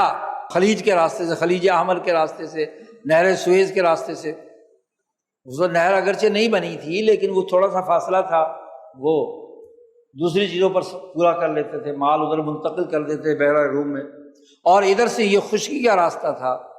کابل، تہران، بغداد، اور آگے ہاں جی مشرق وسط شام، بلاد الشام، اور یہاں سے آگے کراس کر کے یورپ۔ تو یہ جو ہندوستان کا مال وہاں جاتا تھا، کپڑا، مصالحہ جات، اسلحہ جات، قدیم زمانے سے تجارت یہاں سے تھی، اس کے بارے میں خبریں سنتے تھے کہ ہندوستان تو بڑا مالدار ملک ہے۔ تو ان چوروں نے سوچا کہ ادھر سے کوئی اور راستہ تلاش کریں جہاں کیا ہے،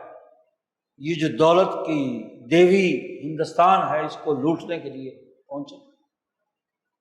تو وہ تلاش کرتے کرتے کرتے کرتے کیا ہے، ایک 1.5 سال کے سفر میں 1497 سے لے کر 98 تک کالی کٹ کے میدان میں پہنچ گئے۔ تاریخ گواہ ہے کہ اس وقت تک جتنے بھی کاروبار اور لین دین تھے وہ تعاون باہمی کی بنیاد پر، جتنا بھی مال برداری کا یمن تک مال جاتا تھا ہندوستان کا، یا آگے افریقہ کے کچھ ساحلوں تک جاتا تھا، ایک دوسرے پر اعتماد اور ایک دوسرے کے ساتھ انسانی تعلقات کی بنیاد پر لین دین تھا، صحیح اور فیر تجارت تھی۔ مسلمان مالدار ہندوستان سے حج کے لیے مکہ جاتے، بڑے بڑے جہاز بھر کر حاجیوں، اور مکہ کا جتنا بھی خرچہ حرمین شریفین کا ہندوستان کے عقیدت مند ادا کرتے، وہاں کی سرائے، وہاں کے اوقاف، اس زمانے کے آپ علماء دیکھ لیں، 1 سے لے کر 15ویں صدی عیسوی تک کے یہ 500 سال، آپ کو اکثر حرمین شریفین کے علماء ہندی ملیں گے یا ادھر سے عثمانی اور ترکی یا بصری ملیں گے، مقامی بہت کم لوگ جو مکہ مکرمہ کے، بلکہ وہ سب وہاں قیام کی وجہ سے مکی ہو گئے، ہندی المکی یا مصری المکی یا خراسانی المکی، یہ لوگ، ان کے تمام تر اخراجات ہندوستان سے جاتے ہیں۔ ان کشتیوں میں خوب سونا للا ہوتا تھا، کیونکہ وہاں انہوں نے حاجیوں کی خدمت کرنی ہوتی تھی، ان کی ضروریات، اور مکہ مکرمہ پہ وہاں جو ان کا غلہ ہے اس کے اندر نظر و نیاز، کیونکہ ہندوستان کے اندر مندروں میں بہت کچھ چڑھتا تھا، تو مسلمان حاجی جا کر وہاں حرمین میں چڑھاتے تھے۔ تو یہ پورا network Vasco da Gama نے دیکھا کہ یہ تو بڑا، تو باقاعدہ جب دوسری دفعہ آیا واسکو ڈی گاما، تو بادشاہ نے، پرتگال کے بادشاہ نے کہا کہ بھائی دیکھو، وہ جو مکہ جانے والی کشتیاں نا وہ لوٹنی ہیں تمہیں، تو سونا ان میں ہوتا، لوٹ مار، اس لیے بہت ساری ایسی کشتیوں کو لوٹا۔ انہوں نے کہا بڑا بھی یہ خزانہ ہے یہاں پر، تو پھر اس لوٹ کھسوٹ کے لیے بحری قزاقوں کو فوج کی ضرورت پیش آئی، فوجیں بن گئی۔ فوجوں کی بنیاد پر کیا ہے، جو کمزور سے ساحلی علاقے کے راجے مہاراجے حکمران تھے، ان کو شکست دے کر انہوں نے یہاں پر اپنی نو آبادیات بنانی شروع کر دی۔ اسی کے نتیجے میں جب پرتگالیوں کو دیکھا تو وہ اسی طریقے سے ڈچ، اسی طریقے سے فرانسیسی، اور پھر برطانیہ نے کہا کہ ہمارے بدماش کیوں پیچھے رہے، انہوں نے کہا جی ایسٹ انڈیا کمپنی، جی یہ لوٹ کھسوٹ کا پورا نظام، وہاں سے یہ زر کاروبار کی بنیاد بن گیا کہ زر قبضہ کرو، اسے قرض پر دے کر کاروبار کرو اور اس کا سود وصول کرو، ورنہ اس سے پہلے مقامی لین دین میں جو سود کے بڑیوں، یہاں کے بڑیے کاروبار کرتے تھے یا یہودی وہاں کے کاروبار کرتے تھے، کوئی عالمی تجارت کا نیٹ ورک نہیں تھا۔ اسی لیے بینک آف انگلینڈ بنا، اور وہاں سے باقاعدہ ان یہودیوں، ان جتنے بھی بیاجی تھے، سود پر چڑھانے والے تھے، انہوں نے ایک بینک بنا کر اس کے ذریعے سے زر کو کرائے پر چڑھانے کا پورا نظام، اس کو کاروبار ڈکلیئر کر۔ دنیا کے کسی بھی مہذب معاشرے میں، کسی بھی الہی تعلیمات میں، کسی بھی مذہب میں زر بطور کاروبار نہیں رہا، زر بطور آلۂ مبادلہ تھا، اجناس کے تبادلے کے لیے زر ایک واسطہ تھا بس۔ لیکن یہ قرضوں کی معیشت مسلط کر کے، جو لوٹ مار کے ذریعے سے مسلط کیا تھا، اور 200 سال ایسٹ انڈیا کمپنی نے ہر طرح کی لوٹ کھسوٹ کر کے اس بر عظیم پاک و ہند کی دولت، دنیا کی کل 25% دولت کو کنگال بنا کر یہاں 2% دولت ہے۔ اب لوٹ کھسوٹ کا ایک نیا نظام، خود یورپی ملک جب لڑے جنگ عظیم اول میں، جنگ عظیم دوم میں، کروڑوں انسانوں کے سروں کے مینار بنائے گئے، تباہی اور بربادی اتاری گئی، تو وہاں ایک نیا ادارہ وجود میں لایا گیا کہ کوئی ملک اگر قرضہ دینے کی استطاعت نہیں رکھتا تو اس قرضے کو دینے کے لیے عالمی سود خور اپنے پیسے دیں گے۔ IMF بنا دیا، انٹرنیشنل مانیٹری فنڈ، بڑا خوبصورت عنوان ہے کہ جو ملک دیوالیہ ہو رہا ہو، قرضے نہ دے سکتا ہو، تو اس کے ذریعے سے کیا ہے، اس کو قرضہ دے کر سود اضعاف مضاعفہ، دگنا تگنا چوگنا، اس کے ذریعے سے لوٹ کھسوٹ کا پورا ایک نظام، اور پھر ورلڈ بینک جس کے ذریعے سے دنیا کے نو آبادیاتی ممالک کے بینک، پورا بینکنگ سیکٹر اسے کیپچر کر دیا۔ یعنی ملت ابراہیمیہ حنیفیہ اور شریعت محمدیہ کے بنیادی مقاصد اور بنیادی اصولوں کے علی الرغم ایک عالمی معاشی نظام ملکوں پر مسلط کر دیا، حتیٰ کہ وہ ممالک جو اپنے آپ کو مسلمان یا اسلامی جمہوریہ کہنے والے ہیں، ان کا بھی معاشی ڈھانچہ اس قرضے میں جکڑ گیا، ان کے وزرائے خزانہ۔ اور چونکہ بنیادی طور پر تو وزیر خزانہ کا کام معیشت کی پلاننگ کرنا ہے کہ وہ اس سوسائٹی کے آمد و خرچ کو قومی بنیادوں پر استوار کرے، وہ اس عالمی نظام میں درست نہیں بیٹھتا۔ اس کے لیے بینکنگ سیکٹر کا بندہ، بینک مینیجر، بینک کا CEO، جو ان کے قرضوں کا ریٹرن کرنے اور قرضے لینے کے لیے کاروبار میں درمیان میں آئے۔ ملکی معیشت کہاں جا رہی ہے، اس سے کچھ غرض نہیں، کیا وسائل ہیں، کہاں کہاں سے صحیح طور پر ملک کے خزانے کو بھرا جا سکتا ہے اور اس کے اخراجات کو بچا کر کیسے مینجمنٹ کر کے آمد و خرچ کو کیا درست کیا جا سکتا ہے، وہ وزیر خزانہ نہیں۔ آپ کا پہلا وزیر خزانہ اور موجودہ وزیر خزانہ، ان دونوں کے درمیان جتنے بھی وزرائے خزانہ ہیں ان کا ڈیٹا نکال لو، ایک آدھ کے علاوہ باقی سارے کے سارے بینک ملازمین ہیں، سود خوری کے اس عالمی نیٹ ورک کا حصہ ہیں، اور ان کی ایک عالمی کمیونٹی فیملی بنی ہوئی ہے۔ ورلڈ بینک کے جو پینل پر موجود تمام بینکار، جتنے بھی اسٹیٹ بینکس کے گورنر اور ان کے ماتحت ادارے ہیں، وہ اس ملک اور ریاست کے مفادات کے محافظ نہیں، وہ اس ورلڈ بینک اور IMF کے قرضوں کے نگہبان اور محافظ ہیں۔ وہ اگر اس کی خلاف ورزی کریں تو ان کی رجسٹریشن عالمی بینکنگ کے سیکٹر میں منسوخ کر دی جاتی ہے، اور دنیا کا کوئی ملک انہیں کوئی جواب نہیں دیتا۔ یہ وہ خرابی تم پر مسلط کی گئی، اور ایسے ہی غلام وزرائے خزانہ تمہارا ہر دفعہ کا بجٹ پیش کرتے ہیں۔ اس کا بنیادی کام عالمی قرضوں کے سود کو یقینی بنانا ہے بس، اور وہ یقینی بنانے کے لیے قرض پر مزید قرض لینا، بس، اس کے علاوہ تو راستہ نہیں، کیونکہ نیچے کا سسٹم وہ تو اس وجہ سے تباہ ہو گیا جس کو شاہ صاحب نے بیان کیا کہ ضرب الضرائب الثقیلہ علی التجار والزراع والمتحرفہ، اور قومی خزانے کو لوٹ کھسوٹ کرنے والے جو تضییقہم علی بیت المال، وہ بیت المال کو لوٹ کھسوٹ کر کے اس کے وسائل کو تنگ کر دینا ملک اور قوم کے فائدے کے لیے، اس کی وجہ سے ریاست تباہ ہوتی جا رہی ہے، ان دو بنیادی اسباب کی وجہ سے۔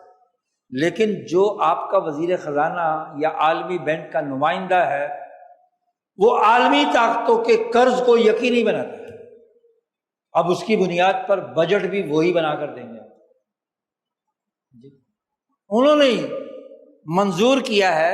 اور آپ کے وزیر خزانہ نے بجٹ باہر اسمبلی میں پیش کیا، عوامی نمائندوں نے ہاتھ کھڑے کر دینے ابھی 4 دنوں میں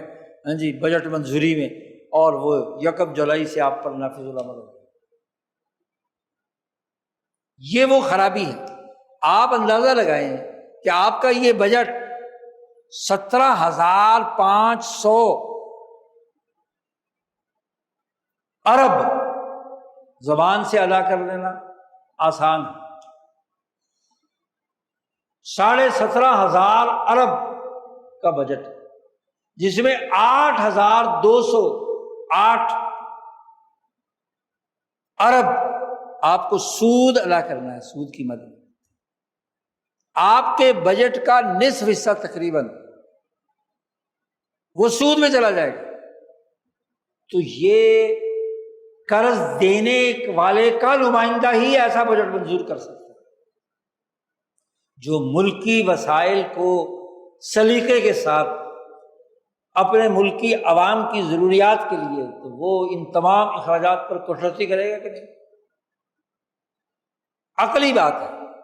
طبعی تقاضا ہے، اپنے ان اخراجات کو کنٹرول کرے گا تاکہ وہ اپنے بچوں کی پرورش کر سکے، اپنے عوام کی ضروریات کو پورا کر سکے، اپنی قوم کے حقوق کو ادا کر سکے۔ اللہ تللے ان کے، اور پھر عوام کے اوپر ٹیکس در ٹیکس، اس کا نتیجہ کیا ہوگا؟ انڈسٹری بند ہو جائے گی، زراعت تباہ ہو چکی ہے جی، کاشتکار۔ اب آپ دیکھیے کہ پچھلے 2-3 سالوں میں جب ٹیکس کم تھا تو گندم ملک سے باہر سے کہیں سے منگانے کی ضرورت نہیں پیش آئی تھی، اور پھر جب آپ نے بلا ضرورت منگائی گندم اور گندم کا بحران پیدا کیا، تو آج آپ کے ملک میں گندم پیدا کرنے والا کوئی کاشتکار نہیں، دوسری فصلیں کاشت کی جا رہی ہیں، تو زراعت تباہ کر رہے ہیں نا خود اپنے ہاتھ سے۔ زرعی ملک وہ دالیں باہر سے منگاتا ہے، گندم باہر سے منگاتا ہے، آئل باہر سے منگاتا ہے، کیسا ملک؟ تو یہ ملک کی معیشت کا بجٹ ہے یا یہ عالمی مفادات کے اور قرضوں کے نظام کو پورا کرنے کا بجٹ ہے؟ قرضے لے کر قرضے ادا کرنا، خسارہ پورا کرنا۔ پہلے دن سے آپ کا بجٹ خسارے کا رہا۔ 1948 میں جو آپ نے بجٹ پیش کیا وہ 10 کروڑ خسارے کا تھا۔ تو وہ چکر جس میں ریاستوں کو کنٹرول کیا جاتا ہے، لوٹا جاتا ہے، یہ ملت ابراہیمیہ حنیفیہ کی اتباع نہیں ہے، یہ اسلامی جمہوریہ نہیں ہے،